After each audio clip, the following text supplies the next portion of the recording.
Hello, welcome to the podcast AnonX. Welcome everyone to a deep dive into one of history's most enduring and, let's be honest, most mysterious figures. We're digging into a stack of fascinating sources today to try and answer a question that's puzzled people for centuries. Was King Arthur a real person, or is he purely a legend? Yeah, that's the big question, isn't it? Our mission today is really to unpack all of that. We'll look at the earliest mentions, trace how the story grew and changed through medieval literature, and see how this legend still shapes culture today. You might find some surprising things as we try to separate the fact from the folklore. Okay, so to really understand Arthur's possible origins, we need to picture the world he supposedly lived in. What was post-Roman Britain actually like, and what do the earliest records even say about a leader named Arthur? Right, post-Roman Britain. Yeah. It was, well, chaotic is putting it mildly. After the Romans left, the whole structure just collapsed. You had economic disaster, plagues, and constant invasions, especially from the Saxons. Britain wasn't one kingdom. It was fragmented, lots of local warlords fighting for power. A pretty bleak picture. Definitely. And it's into this world that Arthur emerges in the stories described as a leader who somehow managed to unite the Britons against these invaders. Yeah. We're talking late 5th, early 6th century. A kind of beacon of hope, you could say. Okay, so if he was this unifying figure, what are these early mentions? What sources actually talk about him? Well, the first mentions we can date don't actually show up until centuries later. The Historia Brittonum, a Latin text from the 9th century, is one. It lists 12 battles Arthur supposedly fought. 12 battles. Yeah, culminating in the Battle of Badon.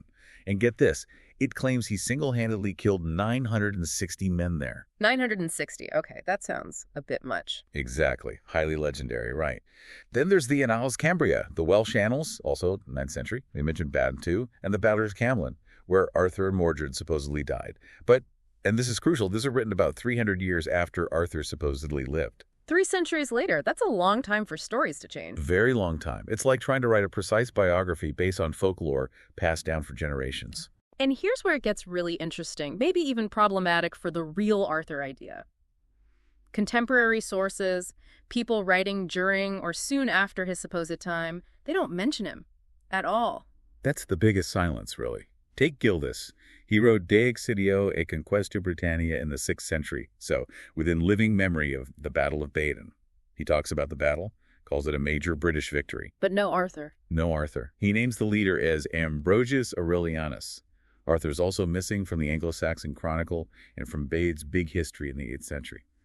They mention Badon, but not Arthur leading the battle. So the lack of contemporary evidence is pretty stark. It really is. And that's why most modern historians tend to think Arthur wasn't one single historical person, maybe a composite figure, deeds of various heroes rolled into one legendary name. Or perhaps, as some argue, he started as a figure from folklore, maybe even a Celtic god who got historicized later on. That makes sense. What about the name itself? Does Arthur give us any clues? The name's another puzzle. There are theories. One is it comes from the Roman family name Artorius.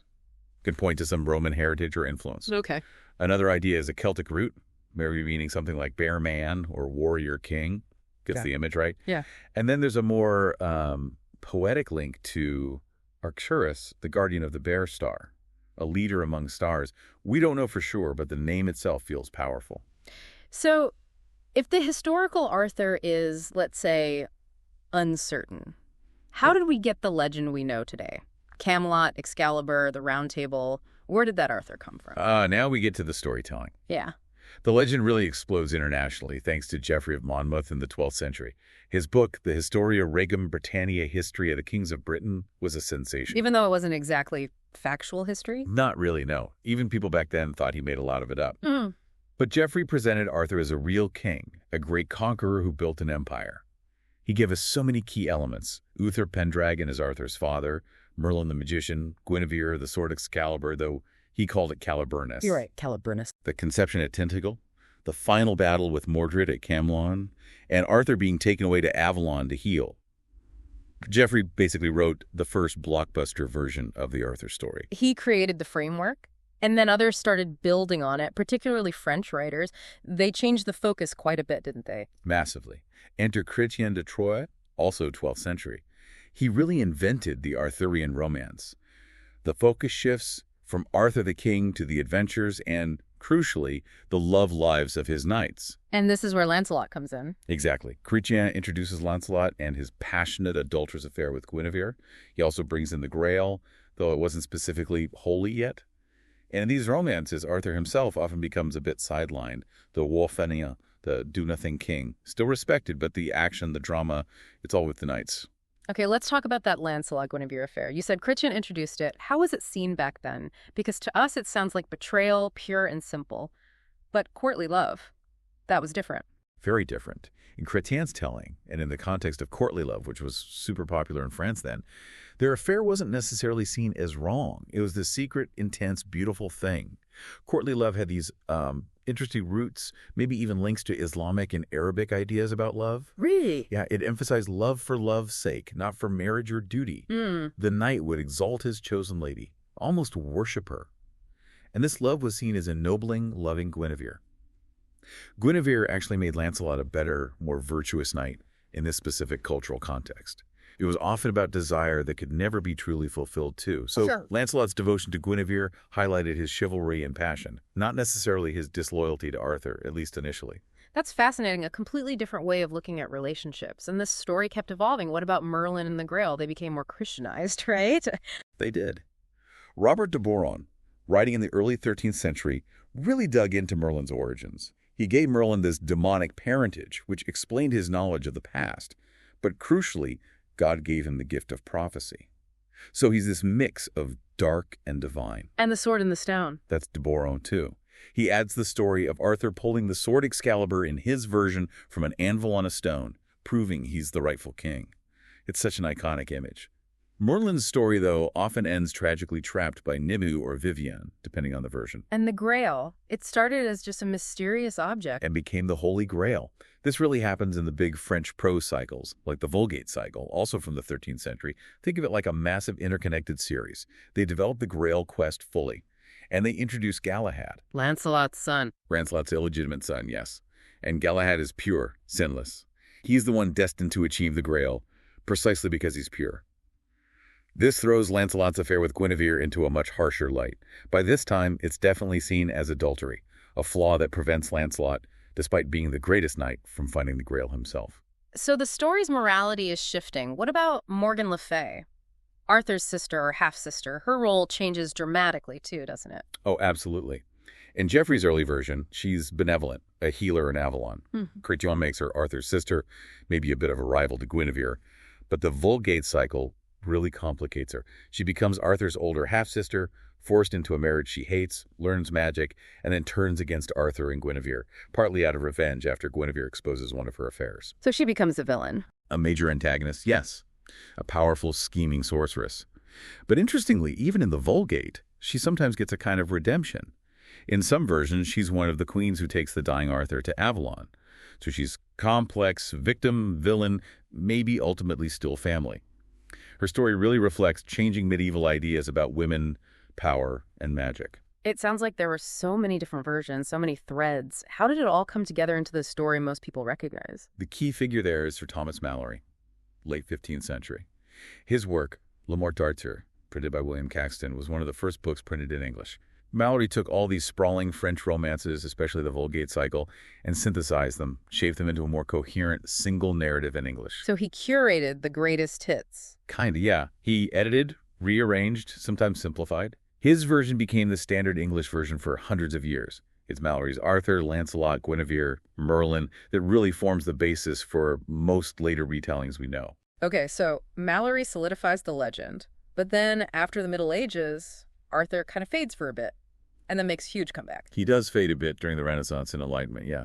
But then the 19th century hits with Romanticism and the Gothic revival. Suddenly there's this huge new interest in the Middle Ages, in chivalry, knights, castles. Perfect timing for Arthur. Absolutely. And the pivotal work was Alfred, Lord Tennyson's Idylls of the King, starting in 1859. It was massive. Tennyson retold Malory's stories but framed them for Victorian sensibilities. His Arthur is this symbol of ideal manhood, trying to build a perfect kingdom, but ultimately failing because of human sin and weakness. especially the Lancelot-Guinevere affair. So he made Arthur relevant again for his time. Hugely relevant. Tennyson made Arthur respectable, serious literature again, and incredibly popular. That revival paved the way for everything since. And what about more recently, 20th, 21st century? Arthur seems to be constantly reinvented. Constantly. You see him everywhere. Books, films, TV, comics, video games. Authors like T.H. White, his The Once and Future King is a classic, focusing a lot on Merlin and Arthur's education. Or Marion Zimmer Bradley's The Mists of Avalon, which retells the whole thing from the women's perspectives, particularly Morgan Le Fay's, with a feminist and pagan slant. So different angles, different focuses. Exactly. And after World War II, you also saw this trend, especially in British fiction, to portray Arthur as maybe a real historical Romano-British warlord fighting the Saxons. That idea of heroic resistance really resonated then. It feels like he can be molded to fit almost any narrative need. What are the big trends in how he's seen now? Well, there's definitely a focus on character complexity. Yeah. The love triangle Arthur, Guinevere, Lancelot is endlessly fascinating to modern writers. You get versions where Lancelot is the tortured hero and Arthur is maybe colder or neglectful. Or the other way around. Or the other way around, yeah.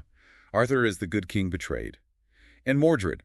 He gets a lot more attention now. Often he's portrayed as Arthur's illegitimate son with Morgan Le Fay, which, interestingly, isn't really in the earliest sources.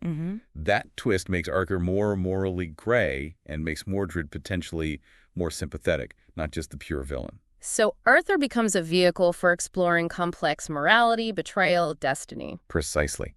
He's become this enduring archetype, a kind of blank slate that every generation can project its own hopes, fears, and questions onto. Let's touch on some of those iconic places and things. We talked about Excalibur. What about Camelot? Is it a real place? And Avalon. Camelot. Well, Chrétien de Troyes mentions it first. It becomes Arthur's main court in the later romances, this symbol of the ideal kingdom. Lots of places have claimed to be the real Camelot Carolean in Wales, Cadbury Castle in Somerset, even Winchester. But honestly, there's no solid proof for any of them. It's likely more symbolic than geographical. And Tintagel. Tintagel in Cornwall is famously linked, thanks to Geoffrey of Monmouth, to Arthur's conception, not his court. Dramatic coastal castle, very atmospheric. As for Avalon, Geoffrey describes it as this magical island where Arthur is taken after his last battle, Camelot, to be healed. The Isle of Apples. Right, and he's never definitively seen again, which leads directly to that powerful idea. Arthur isn't dead, he's just waiting. Waiting to return when Britain needs him most. The once and future king. That sleeping hero motif is powerful. Which brings us to Glastonbury Abbey. They claim to have found Arthur's tomb there, didn't they? What's the story with that? Glastonbury, yes. In 1191, the monks there announced they dug up the tomb of King Arthur and Queen Guinevere, found skeletons, a lid cross supposedly inscribed. Sounds amazing. It sounds amazing, but the consensus among historians and archaeologists today is that it was almost certainly a hoax. A hoax? Why would they do that? Well, the timing is suspicious. The abbey had suffered a major fire just a few years earlier and desperately needed money for rebuilding. Discovering the tomb of the legendary King Arthur, that would bring pilgrims, prestige, and donations flooding in. Okay, makes sense financially. And there might have been a political angle, too. The ruling kings weren't always thrilled about the popular belief that Arthur, a potentially rival king, might return. Finding his grave conveniently proves he's dead and not coming back, reinforcing the legitimacy of the current rulers and Christian beliefs about resurrection being reserved for Jesus. So kill the myth, boost the coffers. What does archaeology say now? Modern archaeology at the site suggests the spot where the monks claimed to find the tomb wasn't an ancient royal burial at all. It looks more like a pit filled with rubble from building work dating between the 11th and 15th centuries. So, yeah, almost certainly not Arthur's grave. So, whether he was a real Romano-British warrior, a Celtic myth, or purely a creation of medieval storytellers, Arthur's significance isn't really about historical proof. He embodies these enduring ideas, leadership, justice, the dream of a better world, but also the tragedy of human flaws, betrayal, the fall of greatness. Right. His legend has just been so adaptable. Every era finds something new in it, reshapes it to reflect its own concerns, from medieval chivalry to Victorian morality to modern questions about power and relationships. He's never really gone away. It really shows the power of a good story, doesn't it? How some tales just resonate so deeply they become part of our cultural DNA, reflecting back our own dreams and failures across the centuries. After all this, what stands out to you is the most surprising or fascinating part of the whole Arthurian legend. Thank you for joining us on this deep dive. Don't forget to like, share, and subscribe. Thank you.